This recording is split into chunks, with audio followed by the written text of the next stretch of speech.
వేసవి సెలవులు.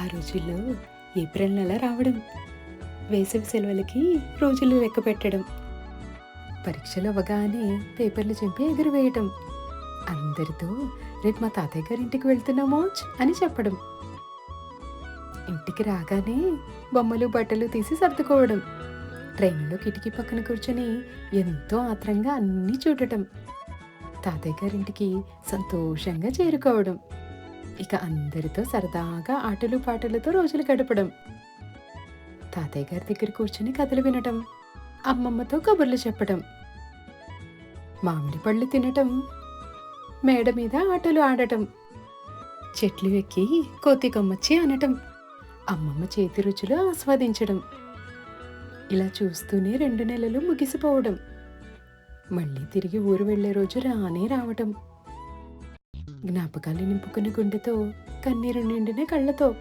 మళ్ళీ ఎప్పుడు వస్తామో అనే ఆలోచనలతో, అందరినీ వదిలేసి వెళుతున్నామనే బాధతో, అప్పుడు బరువైన మనసుతో టాటా చెప్పిన మనం ఇప్పుడు ఎంతో దూరం ప్రయాణం చేసి తీరాలు దాటినా ఆ గుర్తులన్నిటినీ స్మరిస్తూ కాలం గడుపుతున్నాం.